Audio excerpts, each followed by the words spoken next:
The receipt wasn't even crumpled. It lay flat on the sticky bar counter, ink still fresh, like it had been waiting for me not to pay it but to read it, to finally see it for what it was. And it only took one look at the name on the final round to know the truth. Mason had sold me out. We were the kind of friends who didn't have a beginning.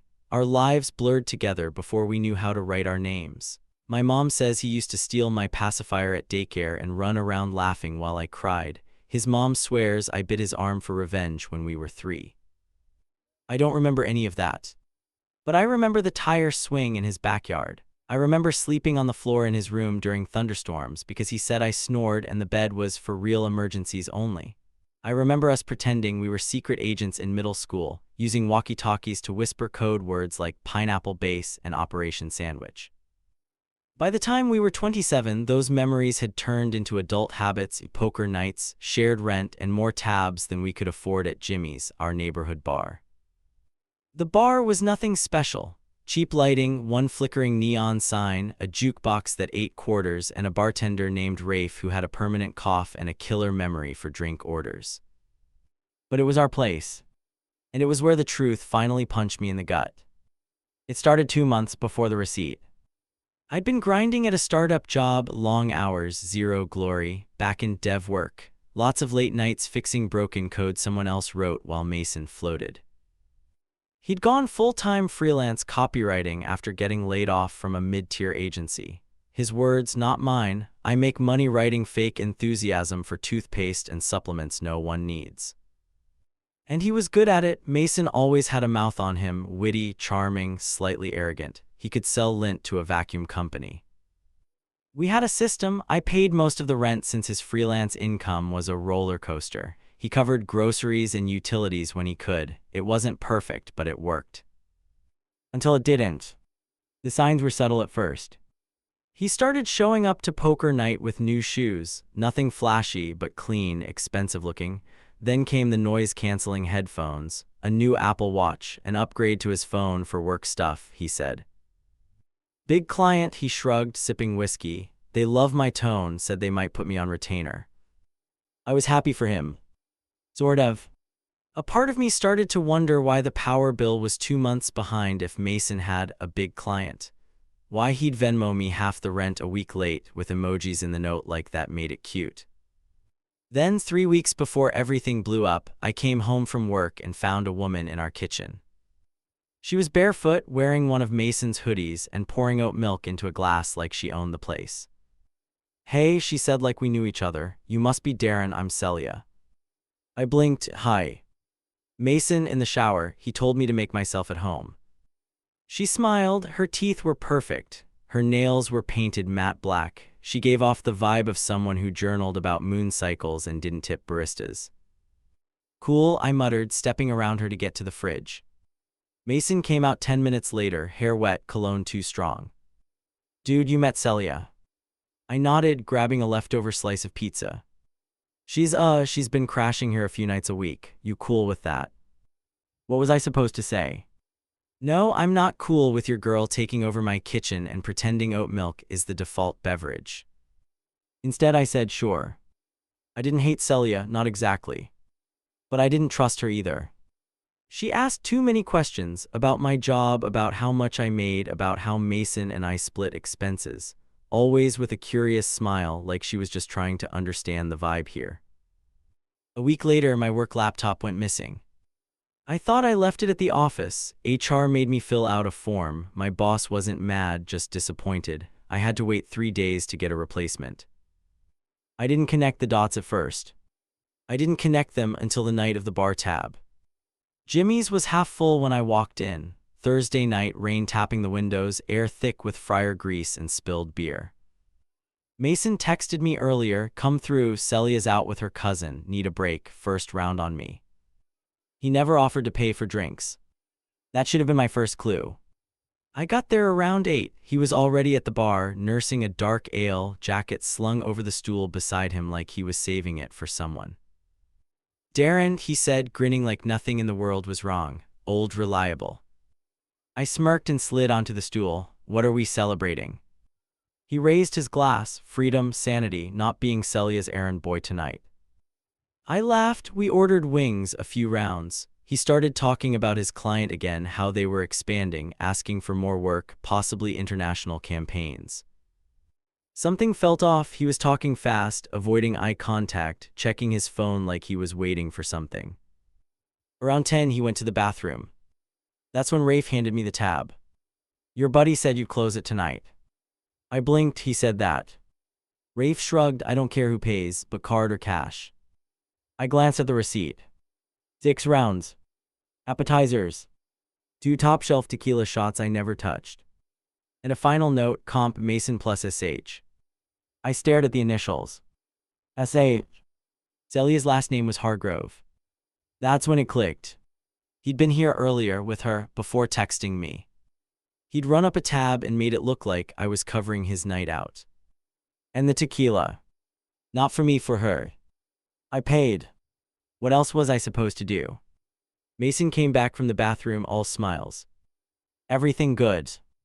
I nodded. And in that moment I saw it, a flicker in his eyes, like he knew, like he wanted to see if I'd say something. I didn't. But the silence between us wasn't the same after that. Back at the apartment, I waited until he fell asleep. Then I checked the trash. The receipt was still in my jacket pocket, but I needed something else, something more. I dug through old envelopes, the recycling bin, the kitchen drawer he kept locked but forgot to relock once after grabbing scissors. Inside were contracts, client names, invoices. One of them caught my eye. An invoice for SwiftShift Digital Marketing. Celia's name was on it. Not as a client, as a contractor. Freelance work, same company Mason had been bragging about, same tone, same campaigns. And the bank account listed at the bottom. It wasn't his. It was hers. I didn't sleep that night. Every time I closed my eyes, I saw the receipt, the initials, the smirk Mason gave me at the bar, the invoice in that drawer, the growing file in my brain labeled stuff I ignored because he was my best friend. By morning, it wasn't just about the bar tab anymore. It was about trust. And realizing that the person who'd been my ride or die since grade school had quietly chosen a different team, and I hadn't even noticed. I didn't confront him that morning. Mason was already gone when I got up, which wasn't unusual. Sometimes he worked from cafes or needed a change of energy, as he put it. But I couldn't sit still. I paced the apartment, made coffee I didn't drink, opened and closed the fridge 3 times. Then I sat down and opened my laptop. I searched the name of the company on the invoice, SwiftShift Digital Marketing. Nothing shady came up. Their site looked polished, sleek branding, cookie-cutter agency promises, scale your message, global impact with local heart. I clicked over to their team page. Celia was listed as a freelance creative strategist. No photo, just a name. No mention of Mason. But the campaign listed under her name, New Horizons Wellness Push. I recognized the slogans. They were almost word for word the copy Mason had shared with me 2 weeks ago while asking, which of these taglines sounds better, dude? He'd passed them off like it was his pitch. I stared at the screen. My stomach churned. This wasn't just borrowing ideas, it was theft. From me, from his client, maybe even from Celia. Or maybe it wasn't theft at all. Maybe they were in it together. I needed someone to tell me I wasn't being paranoid, that I wasn't overreacting. So I called Jonah. Jonah wasn't close with Mason, but he'd known both of us since college. Solid guy, no drama, worked in cybersecurity. He picked up on the 3rd ring. Yo, Darren, everything good? Not really. I told him everything, the bar tab, the drawer, the invoice. He whistled. Damn, that's a lot. I feel like an idiot, I muttered, like I missed something obvious. Jonah was quiet for a second, then he said, want me to run the bank account number? What? From the invoice, if you still have it. I can't get super deep, but I might be able to tell you if it's a shell account or if it links to someone else. I hesitated. That legal? Not at all, he said cheerfully, but you didn't hear that from me. I texted him a photo of the invoice. 5 hours later, he called back. So, that account, it's real, belongs to a personal checking account under the name Mason D. Clark. I stared at the phone. But it was Celia's invoice. Yeah, but she's not the one getting paid. I swallowed. You're sure? 100%. I didn't text Mason that night. I didn't have to. He texted me. Mason, hey man, I'm gonna be out late. Celia got us a meeting with a client's creative director tomorrow. Big opportunity. You good to cover the electric bill this week? There it was. The cherry on the betrayal Sunday. The next day, I left work early and went back to Jimmy. Not to drink. To talk to Rafe. The bar was quiet, just a few regulars hunched over beers, the jukebox muttering something old and sad in the corner. Rafe looked up as I walked in. Back so soon? Yeah, I slid onto a stool. Listen, that tab from Thursday, the one you said Mason told you I'd cover. He raised an eyebrow. What about it? Did he actually say that, like out loud? Rafe leaned back, drying a glass. He handed it to me and said, my buddy Darren will take care of it. He owes me a round anyway. I blinked. I never owed him a round. Rafe shrugged. Didn't sound like a joke, but hey, it's not my business. No, but it was mine. That night I waited. Mason came home around 10, humming, smelling like cheap cologne and gin. Celia wasn't with him. He dropped his bag by the couch and flopped down, sighing dramatically. Long day. You got anything to eat? In the fridge, I said flatly. He didn't seem to notice the edge in my voice. He microwaved leftover pasta, then joined me in the living room. Dude, he said between bites, that client meeting today, fire. Celia crushed it. I think we might be getting retainer status soon, which means... Why is the bank account in your name? He froze. What? He said, mouth still half full. The SwiftShift payments, they're going to an account under your name. There was a pause. Then he laughed. I mean, technically, yeah, but it's all above board. Celia's been using my business account for invoicing just until her stuff clears with the IRS. I didn't blink. You're laundering freelance money. Well, big word, no, it's just easier this way. Easier for who? He set the plate down. Darren, come on, man, why are you digging into this? It's not like I'm screwing you over. No, I pulled the receipt from my back pocket, because this says otherwise. He went pale. Dude, you ran up a tab with Celia, then invited me and made me pay for it. He opened his mouth, closed it. I waited. Finally, he said, it wasn't like that. Then explain it. He stood up, paced. I didn't mean for you to cover the whole thing. I thought you wouldn't notice. I stared at him. You thought I wouldn't notice 3 drinks I didn't order and a name that wasn't mine. He didn't answer. And that told me everything. I didn't yell. I didn't throw anything. I just walked to my room, closed the door, and started making a list. A quiet, damning list. 3 months of late rent. 2 months of unpaid utilities. Grocery runs I covered and never got repaid. That bar tab. My missing work laptop, which now felt very suspicious. I emailed HR and asked if the laptop had ever pinged from a new location before it was reported lost. I figured I'd get an answer the next day. Instead, I got one 3 hours later. Yes, Darren, the laptop last pinged a signal from an IP address associated with a local cafe called Sip and Send, logged in under an unauthorized user profile. We are launching an internal review. Please let us know if there are updates on your end. Sip and Send. Celia's favorite cafe. I'd seen her there before, typing on a MacBook, earbuds in, ordering $8 matcha like she had stock in the company. And now I knew that laptop hadn't been lost. It had been taken. I stepped out of my room and found Mason on the couch again, scrolling through TikTok like nothing had happened. You ever see my work laptop? I asked casually. He didn't look up. Nope, thought you lost it.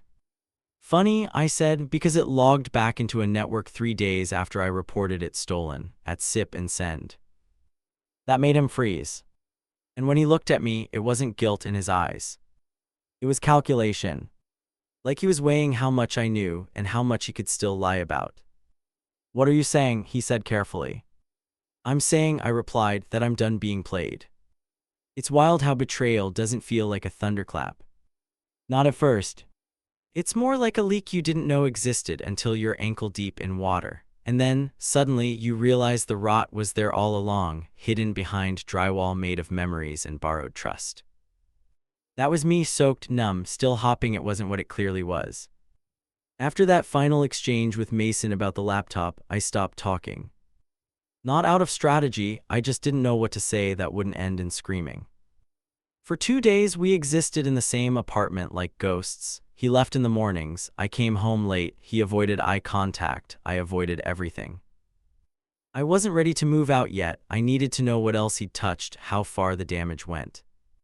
I needed proof. I spent that Friday night at Jonah's place. He lived alone 2 miles from us in a 1-bedroom with blackout curtains, 5 monitors, and more computer fans than sense. He handed me a beer without asking, then pulled up a screen. "So you want receipts?" he asked. "I want the truth," I said. He smirked, "Same thing." Jonah had already been digging, I didn't have to ask twice. He'd run searches on SwiftShift's freelance payment records and found 3 aliases linked to Mason's IP address. Different names, different emails, all redirecting to the same account, Mason D. Clark, LLC. He spun his chair to face me. "Your boy been ghostwriting under fake names to pad his billables, which fine, not totally illegal, but the client thinks they're hearing a team, and Mason's pocketing triple." I stared at the screen. 3 names. All fake. One of them was Celia Hargrove. "She's in on it?" I asked. Jonah tilted his head. "Doubt it, I think she was the original. The other names popped up later, like once he figured out how easy it was." "So she's the decoy." "Looks like it." I took screenshots of everything. Saved them to a drive. Backed that drive up to the cloud. I wasn't planning revenge, not yet, but I needed protection. Mason knew things about me, passwords, old accounts, half-finished side projects we once promised to launch together. And I knew now that sentiment wouldn't stop him. I finally confronted Celia on Sunday. I found her at Sip and Send, typing like usual, earbuds in, sipping her expensive matcha. She didn't look surprised to see me. "Hey," she said, slipping the buds out. "Mason said you were mad, something about a bar tab." I sat down across from her. "You ever get paid for the SwiftShift campaign?" She blinked. "Yeah, why?" "Did you ever see the payment, like in your bank?" "No, it went through Mason's account, said his LLC got better write-off terms." My hands tightened around the cup. "Did you know he's been invoicing under your name?" I asked quietly, "and 2 other fake ones." Her face paled. She didn't speak for a long time. Finally, she whispered, "No, I didn't." We spent the next hour piecing it all together.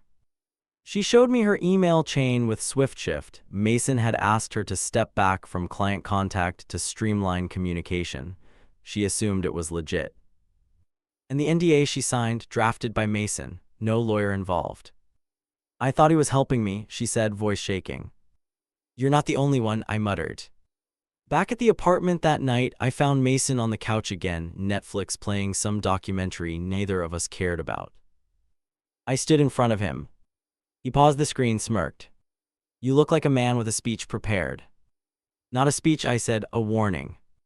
He raised an eyebrow.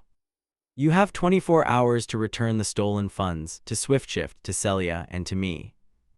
He rolled his eyes. "Come on, Darren, you don't want to do this." "I'm not bluffing," I said. "I've got the screenshots, the paper trail, the IPs, the emails, the bar tab, the client data you accessed with my stolen work laptop." His smirk faltered. "There it is," I added, pointing to his desk, my laptop, wiped clean and running macOS like it was his. "Do the right thing," I said, "because the next person who sees this is SwiftShift's legal team." He stood slowly. "I made that company a ton of money," he said. "They'll thank me."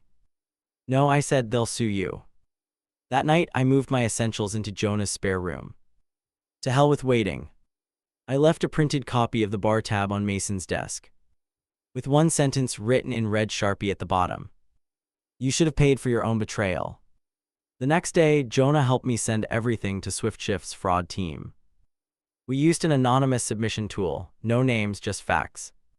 Within 72 hours, Mason's name and all 3 aliases disappeared from their contractor list. Celia got an email from the company thanking her for her original contributions and asking to reconnect. She declined.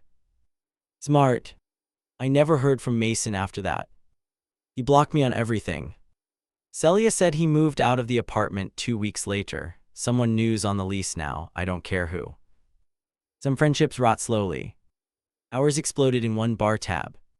One receipt that told the whole story. I never expected the fallout to be quiet. But that's how betrayal ends sometimes, not with sirens, not with fists through walls, but with silence so complete it feels personal, like even the world outside knows something's broken and has the decency to hush. Mason disappeared from my life without slamming a door, which in hindsight was the most Mason thing he could have done. I stayed at Jonah's for a week. He didn't ask many questions, just handed me coffee in the mornings and cleared space on his console table for my keys and phone. The apartment was small, one bedroom and a fold-out couch, but it was clean, predictable. It felt like detox. The emotional kind. Celia reached out once, a single text that read, "Celia, thanks for not letting him keep lying through me." I didn't reply. Not because I blamed her, I didn't. But because replying would have opened a door I didn't want to walk through again, not yet. Meanwhile, SwiftShift responded in a way only corporate machines can.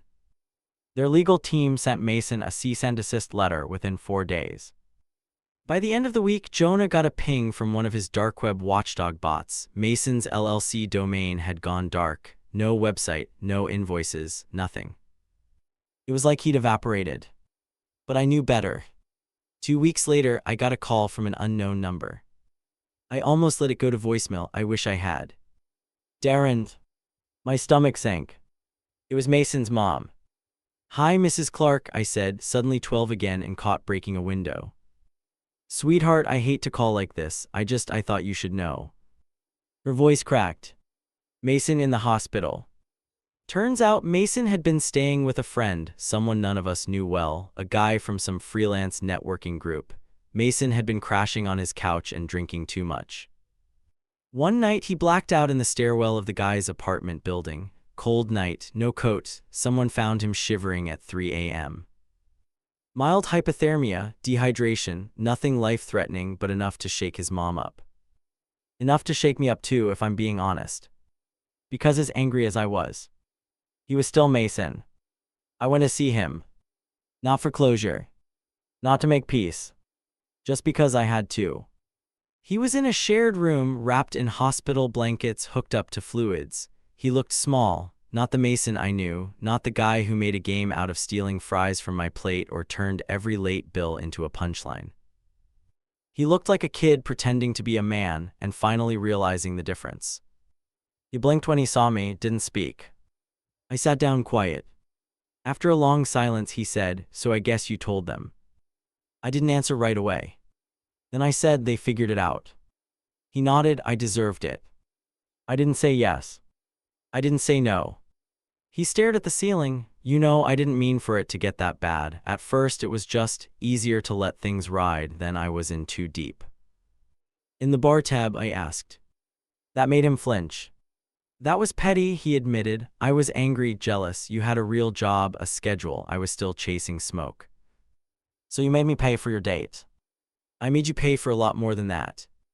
I don't remember exactly what I said before I left. Something like, "Get help, not for me, not for your clients, for you." He nodded, but I don't know if he heard me. I left the hospital feeling heavier than when I walked in. A month passed. I found a new apartment, small studio, no roommate, no complications. I got a raise at work, nothing huge, just enough to stop worrying every time my card swiped at the pump. Jonah and I started a weekend project, a budgeting app for freelancers, irony not lost on either of us. Celia moved to Portland, sent me a postcard with a drawing of a raven and the words "Nevermore." I smiled, then threw it away. Then one Friday night I walked into Jimmy. I hadn't been back since the tab. Rafe was behind the bar. He raised an eyebrow when he saw me. "Back from exile." "Something like that," I said. He poured me a drink without asking, same thing I used to order, same glass, same chipped coaster. "Still remember," I said. Rafe smirked. "You never changed your order, unlike your buddy." I paused. "He came back?" I asked. "Once," Rafe said, "sat in your usual seat, asked if he could settle a tab." I swallowed. "Did he?" "Left $100, said he owed more, told me to give it to you if you ever came back." He pulled a crisp bill from the register and handed it to me. I stared at it. Didn't take it. Keep it, I said, call it interest. Rafe nodded once. Good to have you back, Darren. I finished my drink slowly. Not in mourning, not in anger. Just in peace. Because sometimes betrayal isn't about the money or the lies or the fake invoices. It's about the moment you realize someone you trusted built their future on top of your silence. And the moment you finally stop being silent. Some betrayals you carry. Others you bury. But the worst kind. They live somewhere in between, surfacing when you least expect them. Not as pain, not as rage, but as a quiet flicker behind the eyes. A memory that no longer bleeds but still scars. It was 6 months before I saw Mason again. By then life had leveled out. I was 2 raises deeper at work, mid-level now, leading a small team. My new apartment didn't smell like ramen or stress. I had a good mattress, blackout curtains, and quiet neighbors who waved without asking questions. Jonah and I had launched our freelance budgeting app in beta. It hadn't blown up yet, but we had downloads, reviews, progress. I was doing fine. But you don't erase 15 years of friendship with a spreadsheet. It happened at a friend's wedding. Benji, mutual college friend, freelance video editor turned crypto bro turned surprise husband. I almost skipped the RSVP, almost made up a work excuse. But something told me to go. The wedding was low-key, a rented barn in upstate New York, twinkle lights, beer kegs, barbecue instead of steak, very on-brand. I was standing by the fire pit, holding a plate of pulled pork when I saw him. Mason. Across the gravel. Alone. Wearing a blazer 2 sizes too big, holding a plastic cup of soda. Our eyes met. He didn't look away. Neither did I. He walked over slowly, like every step might change his mind. Hey, he said, voice hoarse like he hadn't used it much lately. Hey, I said back. We stood in silence. The fire crackled between us. He nodded toward the barn. Benji didn't tell me you'd be here. Didn't tell me you'd be here either. Guess he wanted to roll the dice. I gave a half smile, very Benji. I heard you launch something, he said. Yeah, I said, app for freelancers, budgeting, scheduling, invoice tracking. He winced slightly. Ironic, he muttered. I didn't disagree. I've been in counseling, he said after a moment, 3 months now. Good, I said. Pause. I also sent SwiftShift a repayment plan. They haven't taken legal action yet. That's their call. Yeah. Another pause. Then the question I didn't expect. Do you hate me? I looked at him. Really looked. He wasn't the Mason I'd grown up with, and he wasn't the one who scammed me either. He was someone in between. I don't know, I said. Some days I do, other days I just feel sorry. He nodded. Fair. I miss what we had, he said quietly. So do I admitted. But I don't miss being blind to what it was turning into. He closed his eyes for a second, then opened them. I get that. I finished the last bite of my food, wiped my hands on a napkin, tossed the plate into the bin. He watched me like he was waiting for something else. An invitation, a rebuke, anything. Instead, I said, take care of yourself, Mason. And turned back toward the barn. He didn't follow. Later that night, Benji found me leaning against a hay bale, watching people dance to some 90s throwback song. You two talk, he asked. Yeah. How'd it go? I shrugged, closure-ish. He grinned, that's more than I expected. In the months that followed, Mason stayed distant. No calls. No texts. No passive-aggressive LinkedIn posts. Just distance. Which weirdly felt like the closest we'd ever been to honest. I didn't forgive him fully. I didn't forget. But I didn't need to carry him anymore. And that was enough. A year to the week after the bar tab, I walked into Jimmy, again. Rafe saw me, nodded, poured the usual. Same seat, same glass. He slid a folded piece of paper across the bar. I frowned. What's this? Mail, he said, came here last week, don't know why, has your name on it. I unfolded the paper. It was a check. Made out to me. $412.89. Memo, repayment tab, rent, and half the groceries. Signed, Mason D. Clark. There was no return address. No letter. No note. Just numbers. I stared at it for a long moment. Then I folded it back up, tucked it into my wallet, and took a long sip of my drink. Some debts aren't about money. Some friendships aren't meant to survive adulthood. But sometimes, even the deepest betrayal can end without fire. Just two boys who grew up, went different ways, and finally paid what they owed. If this story moved you, subscribe for more real-life confessions and emotional journeys like this one.